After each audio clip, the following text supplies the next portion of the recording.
আমি যে বছর ঢুকি সে বছর ফরুল আহমদ মারা যায়, যাই ওদিকে অত যাচ্ছি না, ওই কথাটা ওরকম না।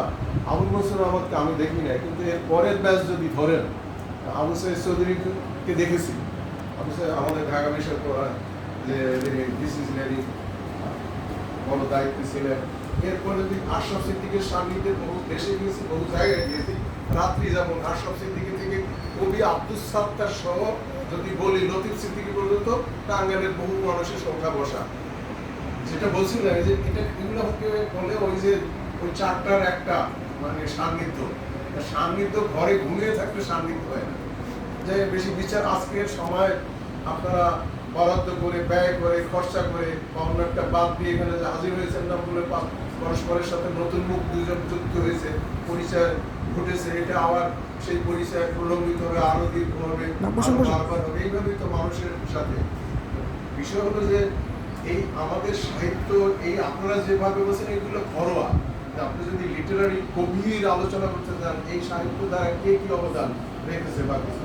কাসম স্যার যেমন একজন শিক্ষাবিদ, কিন্তু তার চিন্তা গুছানো না, এটা আপনাদের বলিনি, আপনারা ওইভাবে আলোচনা করেন, তার সান্নিধ্যে চলছে। হুমায়ুন আজাদের সাথে অনেকে স্যার আমার সাথে ছিল বন্ধুত্ব, আমাকে ব্যাগে উদ্যোগ করতো যে বিদ্যাসাগর ব্যবসা কেমন চলছে ইত্যাদি ইত্যাদি। যাই হোক, সে তো মুখের উপর সবাইকে লেখাপড়া জানে না মুখ পেটা বলতেন, তার এটা স্বাভাবিক ছিল। এই ভাষা কাসম স্যারের উপরে প্রয়োগ করতো। কাশ্মীরে তো লেখাপড়ায় খুব একটা ভালো না, এটা তো আমার বলার কথা না, এরকম তার সম্পর্কে নেগেটিভ প্রচুর।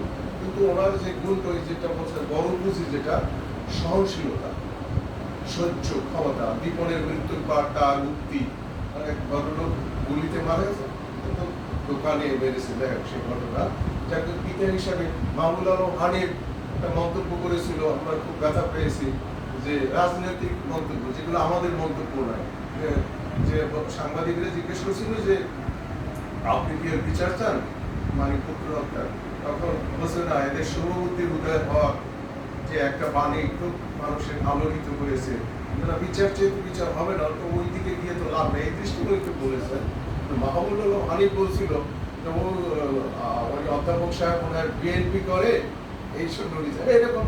আমরা তো এইসব যে নির্বুদ্ধিতার অনেক বাক্য, কাসম স্যার ওই জায়গায় খুব এই যে সহনশীলতা, ধৈর্য, তাহলে ওই বাক্যটা তার জন্য মানায় যে শুভবুদ্ধি উদয় হওয়া, বিচার না আছে। এইটাই ছিল পাণ্ডিত্যের দিক থেকে আমাদের কাছে